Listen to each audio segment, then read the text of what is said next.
kasama yung mga pulis, kasama yung mga marines, pati yung mga miyembro ng OSA, lahat sila nakasuot ng bulletproof mga kapartners. Hindi na nga kami pwedeng lumapit doon sa area kung saan sila kung saan sila pumunta, Admar.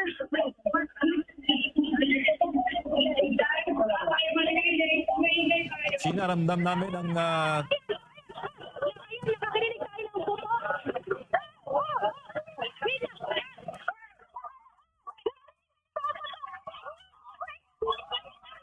Ayan, yung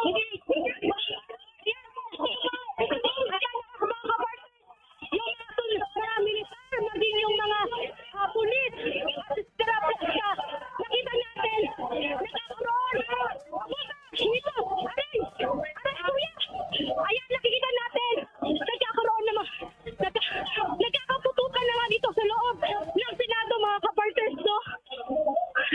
MC Admar. Opo, yan, mag-ano ka lang, partner Sheena, ha? Kasi nakikita natin dito sa ating footage ngayon, as per report din ngayon, partner Sheena, meron daw pong putukan na, no? So kanina, bago ito insidente na ito, nakita, nagkaroon pa ng pagkukulong. Yes, Sheena. Kung anong mangyayari. Admar, pinapatas lang yung members ng media. Dahil nga nagkakaputukan dito sa loob ng Senado. Okay, punta ka muna sa mas safe na lugar. So nakikita natin kanina mismo ang hepe ng USAA, ang Senate Sergeant at Arms ay naka bulletproof na rin. Ops, meron tayong nakikita flash ng baril, no? Putukan. So yan po yung ongoing doon sa loob ng Senado. Hindi pa malinaw kung sino ba ang purpose or sino yung subject ng operation na yon ng nakita natin mga miyembro ng militar, miyembro ng Sergeant at Arms, and at the same time mga pulis kanina, full battle gear, may mahabang armas, meron ding bulletproof, no? So yan po yung mga kaganapan sa loob po ng Senado, mga kapartner. Hindi pa natin alam kung sino bang subject nitong kanilang at sino yung maaaring maging kalaban nitong mga authority nito, partner MJ. Oo, nakita natin kanina, partner, na nakakasa yung baril ng mga taga-OSAA at mismo ang chief nila, ang hepe ng OSAA na si Retired General Mao Plasca ang nanguna doon sa pag-formation nila. At sa ating pong feed na napapanood ngayon, nagkakagulo ang media at sila po ay pinapadistansya ng OSAA. Baka madamay, partner, sa mga komosyon dyan sa loob ng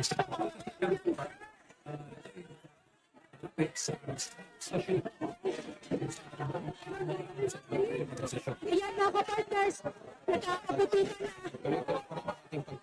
Nagkakagulo na. Nagkakagulo na, nagkakaputukan na dito. Hindi natin alam kung ito ba sa... Ayan na, naka-off dito mga... Pinapatabilang po, pinalalagay sa mas safe. Hindi na pwedeng pa... May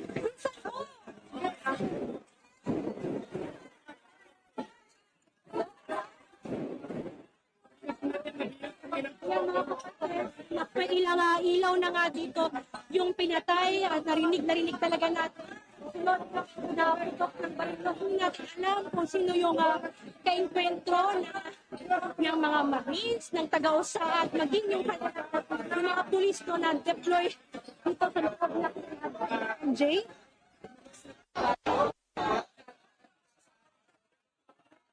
Dyan ay alam kung mga miyembro ng Lahat ng membro dito sa loob, hindi na pwedeng makalabas.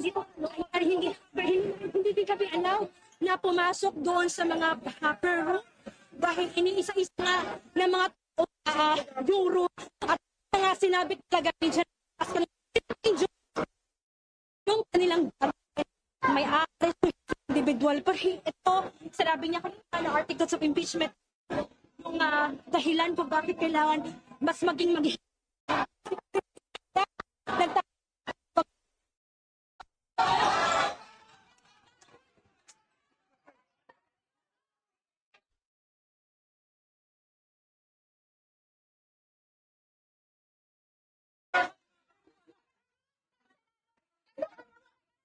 floor area dahil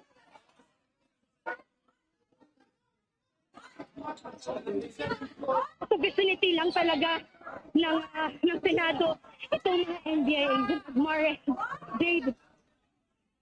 Opo. Ayan, yung ibang area, yung ibang area dito ay pinapatayan nga ng ilaw. Yan, nakita natin si, mukhang si ano yan, no? Si OSA Chief Aplaska. Yes. Ito. Ayan, magbibigay siya ng update. Tingnan natin, Admar. Sir, ano pong nangyayari, sir? Ay, update lang po, sir. Ba't may mga sunod-sunod po na mga pagputok ng mga baril? Ayan, dahil pag inuutok na nila na iwan yung ilaw dahil pinatay nga. Sir, anong meron, sir? At may hinahanap sila, Admar, at MJ na hindi natin alam at inuutosan lamang nila na patayan yung ilaw. At yun nga, sabi nga ng USA, pinapaalis nga ng USA sa area, no, yung mga members ng media at even yung mga empleyado ng Senado. MJ Admar. Nakita natin kanina sa screen, Sheena, yung isang cameraman natin may feed pababa ng ground floor. Sarado pa rin ba ang buong Senate building? MJ, sinabi ko nga kanina, naka-lockdown talaga yung buong Senado. Kasi yung sinabi ni Aplaska, very dangerous operation yung kanilang gagawin. At nakikita natin dito is yung isa-isa nilang pinapasok yung mga opisina dito sa loob ng Senado. Ipanabuhutos nilang usahan na patayin yung mga ilaw. Walang pwedeng pumasok galing sa labas at wala rin pwedeng lumabas na galing sa loob ng Senado. MJ and Admar. Sina, clarify ko lang din kung hanggang sa kasalukuyan din ba yun yung purpose ng paglabas ng mga senador para mailagay din sila sa safe or nandyan pa iba yung mga senador sa kasalukuyan? Admar, dito sa second floor, wala na yung mga senador na sa kanilang mga opisina. Pero hindi pa lumabas sa opisina itong PSP Cayetano. Sa second floor, andyan ba yung plenaryo? Admar, dito sa second floor, nandito malapit yung plenary or yung session hall.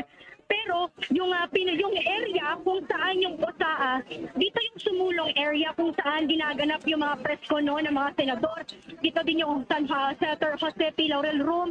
At isa-isa na nilang tinitignan yung kada room kung anong meron. At lahat yun, pinapo-off nila yung ilaw. Hinihintay natin si General Aplaska na bigyan pa yun ng update.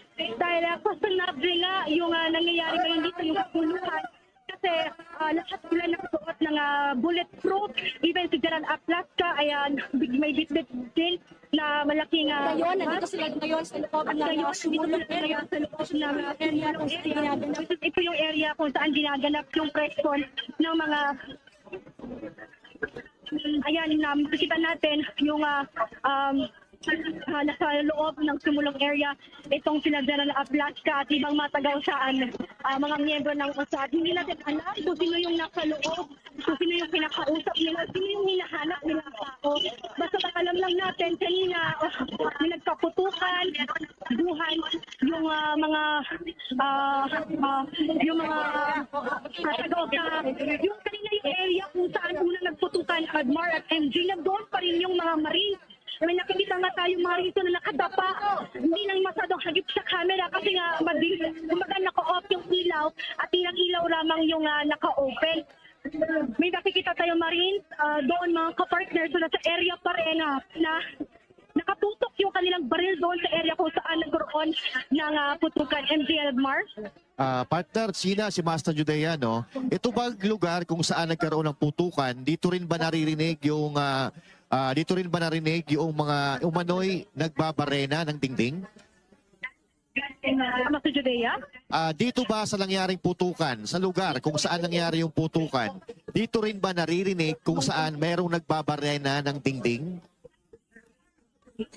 Ayan yung kailangan alamin, Master Judea, kasi yung informasyon lang sa atin is may dangerous operation lang sila doon, nagkaputukan yung sasabihin na nagbabarena ng dingding. Posible, yan yung hinahanap nila at posibleng yan din yung dahilan kung bakit nakasuot sila ng mga bulletproof, may dalang mga armas. Ngayon, mga kapartners, pinapaatras na yung mga miyembro ng media nila yung kwarto doon sa dulo. Ayan, yung sa kwarto sa dulo ay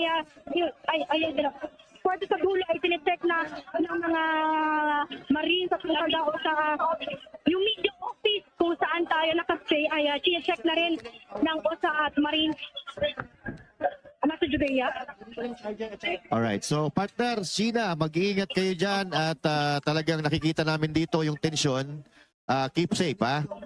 Oo, kanina rin ay siguro hindi natin masisisi bakit hindi sumasagot si General Aplasca kasi ongoing pa yung operation nila. So, tinanong natin sa mga susunod kung sino nga ba itong subject ng kanilang ginagawa ngayon na dyan, kung sino ba ang kanilang hinahanap ukol dito na kailangan pa nila na magsuot ng bulletproof, magdala ng armas. Kanina nakita natin at narinig natin yung pagalingaw-ngaw ng putok no kanina kasabay po ng pag-aabante ng mga miyembro ng kapulisan at kasundaluhan, partner MJ.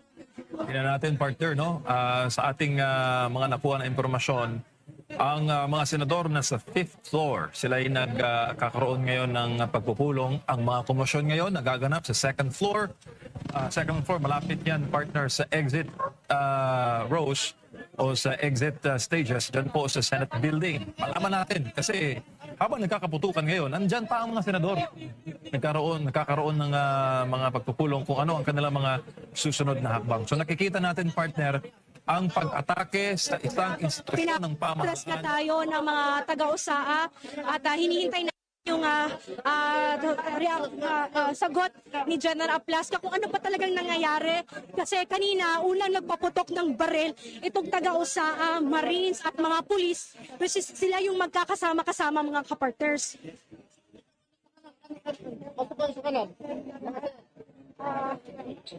Pinagpunod kami dito. So ngayon,